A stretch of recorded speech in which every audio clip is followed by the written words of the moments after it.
Hi, I'm Frank Forte, and welcome to Lunch with Lucern. Topic this week is shedding light on multifamily investing. I'm Frank Forte, co-founder, managing partner, and chief investment officer of Lucern Capital Partners. We're just going to give everyone a couple minutes here to get into the room. While that happens, I'll give you a quick background on Lucern. Founded late 2016, early 2017 by three individuals, one of which is myself, with the mandate to focus on real estate investing on the East Coast, primarily workforce housing, primarily in the value add space. Over time, we've sort of brought into that mandate, but value add multifamily investing remains a core focus of what we do here at Lucern Capital Partners. Some folks are coming in now. All right, so today, like I mentioned, we're going to talk about underwriting, right? So what is underwriting? Real estate underwriting is a process that real estate assets are evaluated to determine their potential. Analysis of properties and underwriting it's a pretty rigorous process, right? You can analyze everything from 5, 10, 15, 20, 100 even variables to assume what is the purchase price of the asset that you're looking at, what's a fair value, how do you get to that value, and how do you make sure you're not overpaying, right? How do you make sure there's an opportunity to make money in your transaction? So there's 4 components of an effective underwriting practice, right? The first is the evaluation of physical and economic occupancy, right? Physical occupancy, for those who don't know, is the actual amount of folks in a property, right? So just to make it really simple, if you have a 100-unit property and you have 90 units occupied, 10 units vacant, you have a physical occupancy of 90. If all 90 of those people are paying, your economic occupancy is equal to your physical occupancy, right? It would also be 90. If only 80 of those folks in the property are paying, then your economic occupancy would be 80, right? Your economic occupancy is the dollars collected as a percentage of what total potential revenue can be generated that month. And you have debt and financing. Arguably one of the most important pieces of the equation, right? Good debt can make a good deal great. Great debt can make a bad deal okay. Bad debt and a great deal can put you underwater, right? So that's a really important thing. CapEx, how much money you're putting into the property. On the exterior, what we call general CapEx, and then on the interiors, right? How much money you're putting in kitchens, bathrooms. Are there non-revenue generating CapEx dollars that you need to put into the property, right? For example, are you going to put a new roof on the property? Do you have to do a new parking lot? These are called non-revenue generating because although it may improve a tenant's experience, you can't go directly to your tenants, right, and say, oh, I put in a new parking lot, so you should pay me $25 more, right? It doesn't really correlate from a tenant's perspective. They look at that as, ongoing maintenance of a property. And while it might improve and enhance their overall experience of being a tenant, it's really difficult to kind of directly correlate those dollars to an upcharge. Whereas it's very simple to say, well, we're putting in stainless steel appliances, we're putting in a new, granite countertops, new bathroom, so on and so forth, and here's the charge for that. And then lastly, understanding market tax implications, right? So property tax has a very, very, very large impact on your underwriting, and every municipality is different, every county, every state, so on and so forth. All right. So evaluating physical and economic occupancy. Vacancy is obviously a downside of real estate investing. You're going to have turnover, right? You're going to have folks that come in and out, and there's going to be kind of an equilibrium, right? And what you want to try to do is maximize the occupancy while having effective rent levels, right? Producing kind of maximum income potential. And there's a sweet spot, right? If you're charging too little, your property might be 100% occupied all the time, but you might be leaving a lot on the table in terms of rental growth, right? If your rents are too high, your occupancy naturally is going to be too low, and it's going to cause issues. So as I mentioned, there's 2 types, right? There's the physical occupancy, 100 people, 90 people live there out of 100, 10 units vacant, 90% physical. Economic, how many people are actually paying, right? What does that really look like? So again, if there's 90 people out of 100, and 90 people out of 100, and sorry about that, 90 people out of 100, and only 80 are paying, out of that 100, then your economic occupancy is 80, right?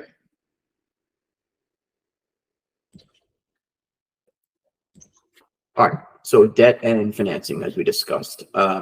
So what is debt and what is financing when it comes to commercial real estate, right? So similar to, when you buy a home, right? You have a mortgage. Commercial real estate is no different.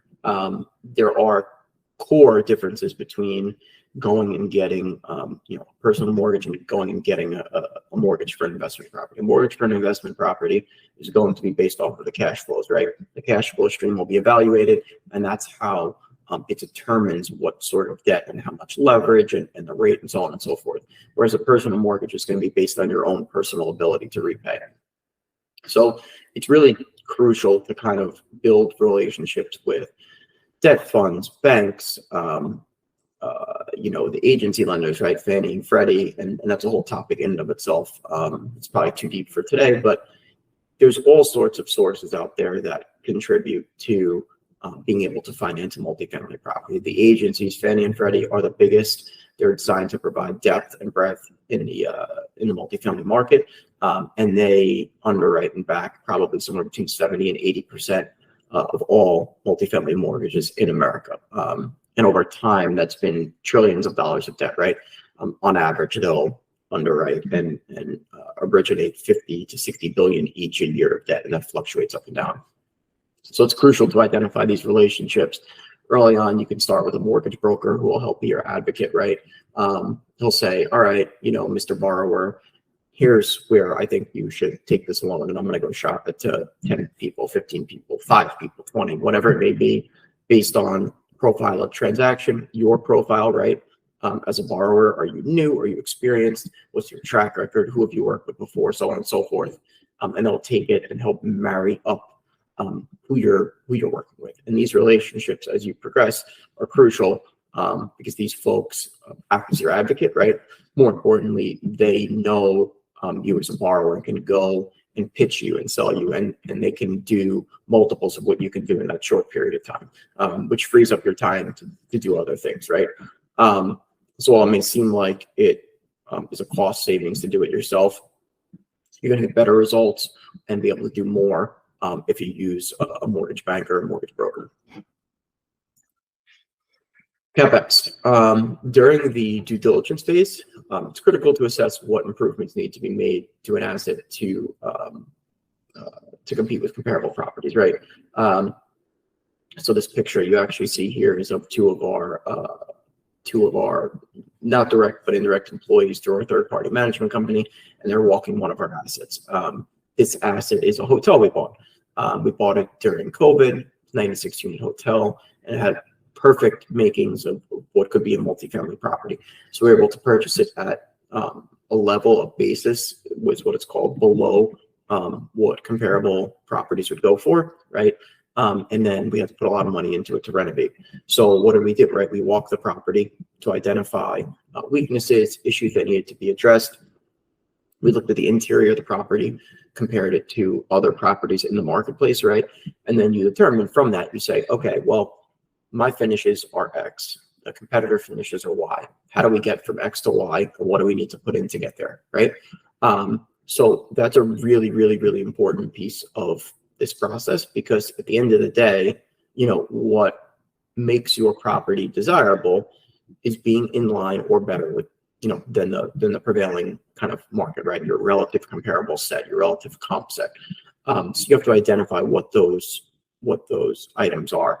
A really big mistake that a lot of people first getting into the space make is, they just think, okay, I can go in, I can push rents, and my rents are $1,000 a month, and everyone else is getting $1,200, so I can get it.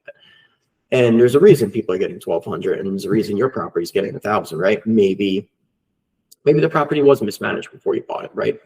Totally acceptable and totally possible, but that's only a piece of the puzzle, right? The other piece of the puzzle is people are generally value-driven consumers, right? When you go to the store, if you're going to buy one product and it's sitting on the shelf next to another product, and one is $5 and one is $4, and it's the same size and it's the same net value, what are you going to do? You're going to purchase the cheaper one, right? You're not going to just spend additional money for the sake of spending additional money. You're going to purchase something that makes financial sense. Everything from something as easy as buying a box of pasta, right, in the store to renting an apartment, right? It all follows that same kind of, that same thought process, especially in workforce housing. These are not lifestyle-driven renters, right, where it's a privilege and kind of a luxury, let's say, to rent, where they just decided they want to rent, but they can buy a home. No, these are people that they're generally renters by necessity. So they're going to shop and they're going to compare properties and find what's best and most value for their money. So that's a good kind of first step.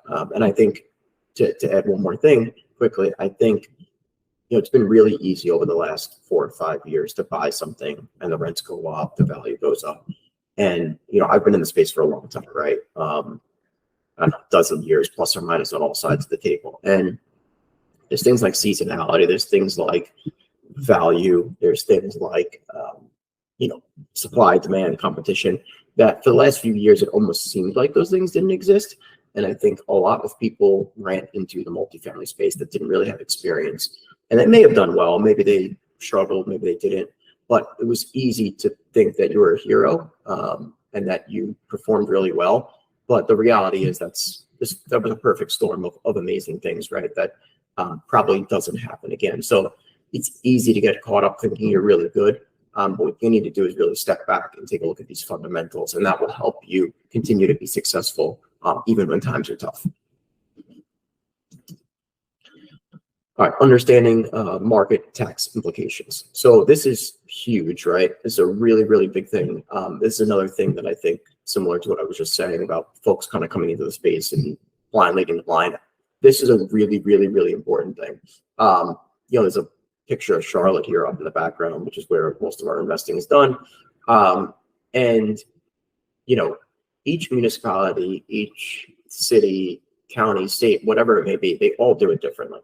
So it's really important to understand wherever you're investing, how does it work? And take time to do a deep understanding of that, right? So I'll use Charlotte as an example.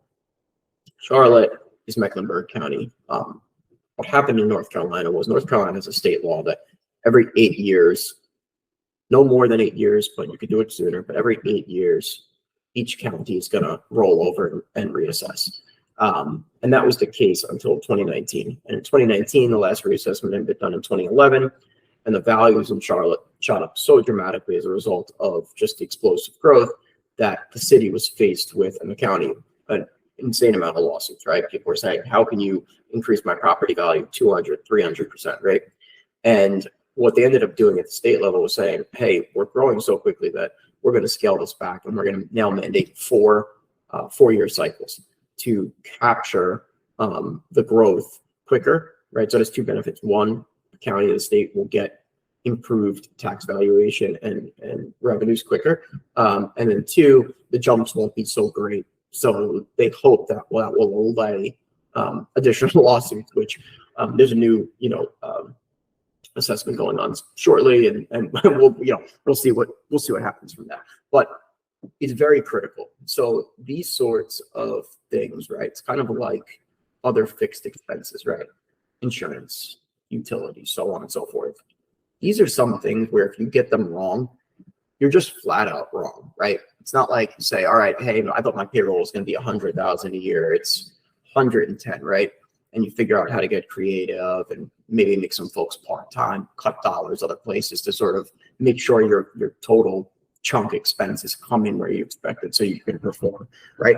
It's not like missing a rent projection where you say, all right, well, what do I do? How can I get my rents up, right? And maybe, or do I spend less and take the rent that I got that I projected that was wrong, and I spend a little less, and net my total investment package works out to how I wanted it to, right? All those items, the controllables, they're called, right, on the expense side. Anything you can control. D&A, R&M, payroll, so on and so forth. Management, even to some degree, right? Those are your controllables. Your non-controllables are your insurance, your taxes, your utilities, the stuff that are constants. You get that stuff wrong, you're just flat out wrong. There's no coming back from it, right? So it's really important to get this stuff correct. And it's really important to take the time to get taxes correct, because those are probably the most erratic out of those three items. One could argue over the last few years, insurance sort of fits that bill as well. But taxes have the potential to really move the needle in a big way. I'll give a great example. Everyone has been using 5 caps for years, right? So let's just use a 5 cap because that's a 20 multiple. It's the easiest way to look at it. You get your taxes wrong by $50,000 a year on a larger project. That's $1 million of lost value. Boom, gone, right? Never coming back. So it's really important to get this stuff right. I would recommend talking to a tax consultant.